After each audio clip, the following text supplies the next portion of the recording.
game of chess is like a sword fight. You must think first, before you move. How's it going, everyone? It's Sensei Hagen here from Kyokushin Philly. I'm here with Sifu Chris, who, aka Kung Fu Dude. Here we're rebooting an old podcast that we had started called Enter the Chambers.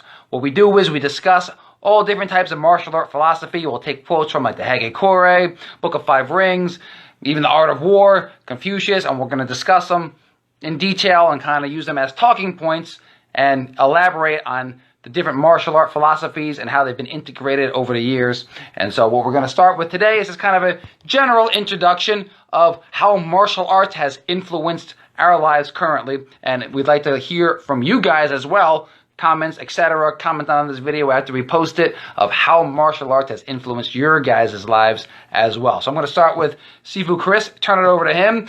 So explain to us, how has martial arts helped you in your life? Well, when you think about it, everybody, it's all about intention. Everybody has a reason of why they start. So most people, how long have you been teaching now?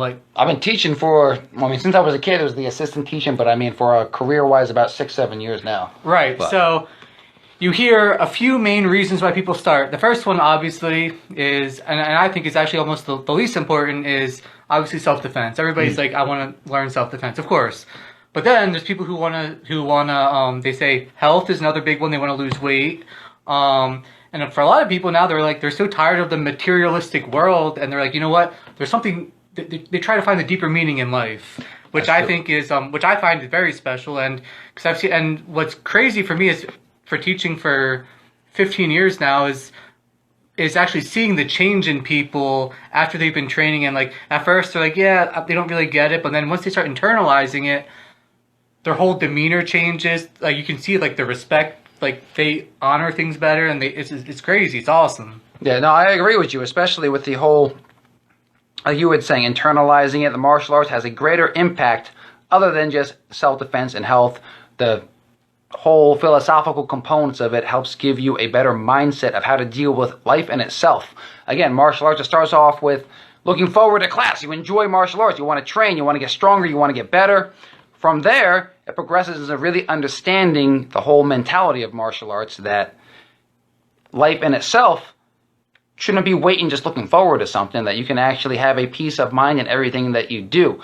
Eventually, yes, you'll get to class and you'll train, but the whole martial art mindset is conveyed in every aspect of life. Everything that we do, having a level head, finding enjoyment even out of the small things, acting with dedication. There's a whole plethora of different types of thinking and a mentality that you can adapt and just go through life having it, that martial arts can instill on you.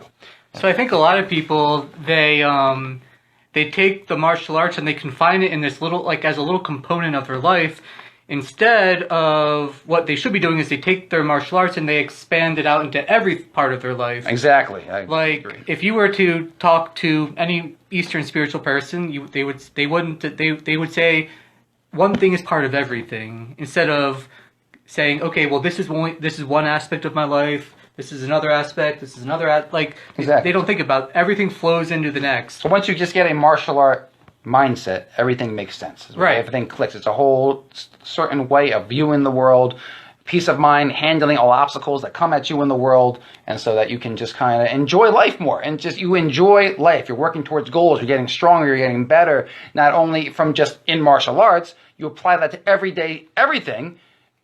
Read something every day. Learn something every day. Get better in your everyday life. Take daily tasks. Do it with efficiency. You wake up. You make your bed just out of discipline, just respecting that the general order of things, of just instilling discipline and respect in every little aspect of your daily life gives you order. It gives you direction in life. It gives you a reason to keep on going, and you can actually have a very nice, you embed yourself with this mentality that helps you get through everyday life. Yeah. Now for me, God, I started back in '98. Yeah.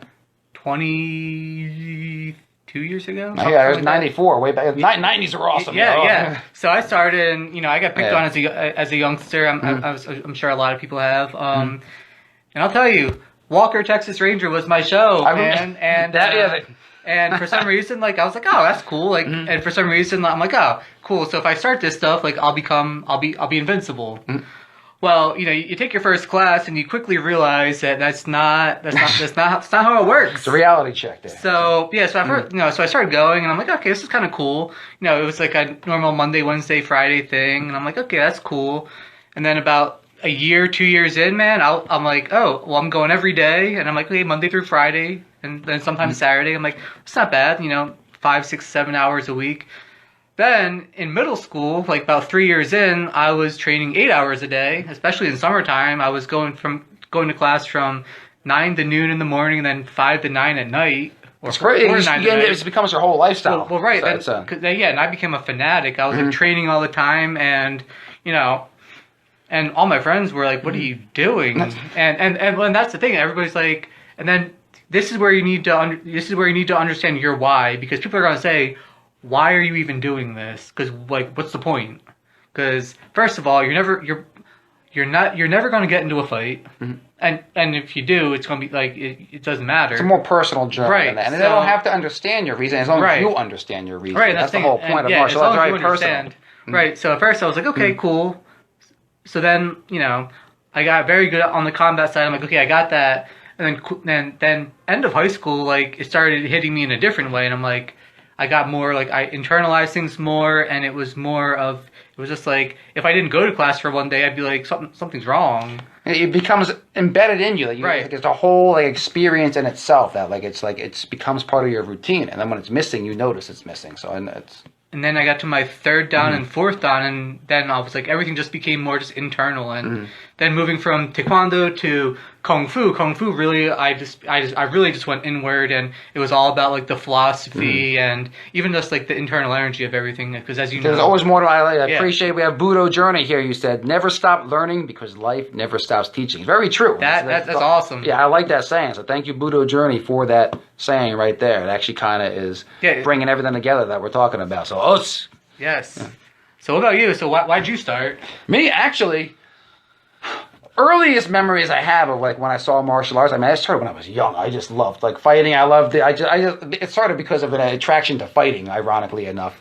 But it was actually Power Rangers. I think I was like 3 or 4 years old when there was previews for like days, for like weeks. I don't know how long it was because I was little, but it was like, oh, this awesome show of fighting, Power Rangers, blah blah blah. I'm like, oh, this looks like it's awesome. First day it came on, I watched like the premiere of it. I'm like, this is awesome. I want to do what these guys do. And so like it grew from there of just like seeing that martial arts existed, period, being so little that it's just like martial arts. This I didn't even know what martial arts meant. I was just like, oh, these guys are fighting, doing cool stuff. I want to do what they do. And so it grew from that. I was living in Sparta at the time, up in Sparta, North New Jersey for a while. And so I was little, I was just watching all the shows. Moved down to Central Jersey over by the shore. I was about 5 years old. It was 1994. And I was just talking to my parents, saw that I always kind of just like wanted to learn how to fight. I told them, listen, I want to learn martial arts. I want to learn how to fight and do all this kind of stuff. And there was actually a taekwondo dojo locally over in Brielle, New Jersey. I was under A. Kastner at the time, and I learned ITF taekwondo. They signed me up for it, and I loved it. I remember from the first day, I was just, of course, a little nervous, a little apprehensive, but as soon as I started class, it just felt natural. And so I would go all week long. I would go like 3 to 5 times a week, and as a little kid, and I continued consistently. I did that for years up until about high school. I was doing taekwondo. I switched to Ishin-ryu under J.H. Kim. Started practicing that because as I had started taekwondo, I wanted to try and explore other martial arts, see what they had to offer, go for some harder styles. So Ishin-ryu was another dojo in the area, so I wanted to kind of see what that was all about and learn more. So I signed up for that, did that all throughout high school, ended up with my second dan in Ishin-ryu, went off to college. In college, they had boxing as a club sport, so I started boxing. I wanted something more full contact, a little bit harder, so I started boxing there. There was an MMA gym also. This was before MMA was really taken off, so they offered like Muay Thai and Jiu-Jitsu classes, so I was doing both of them. That was Borelli Mixed Martial Arts up in Kingston, Rhode Island at the time. I don't think he's around anymore. But so I ended up started boxing. I was doing Muay Thai, and from that just grew a whole love of this full contact type fighting, like set off a spiritual, just like adrenaline rush of just like this certain type of mentality, working towards your goal, training, and just getting within the zone of just working towards getting stronger and getting better at what you do. And that from there, actually, after when I was done with college, I moved down from Jersey, went down to Pennsylvania, and it was when I was here that I continued boxing for a little bit, did the Golden Gloves and all that bit. And then after that, I ended up finding Kyokushin. I was like, how did I not know about this sooner? Combine the full contact with the karate, the respect, the discipline. So it had not only the philosophical components that was from Nishin-Ryu and the Taekwondo from my early days, but it had the full contact of Muay Thai and boxing, of an adrenaline rush of awesome power. And so that's how my love of Kyokushin sort of developed.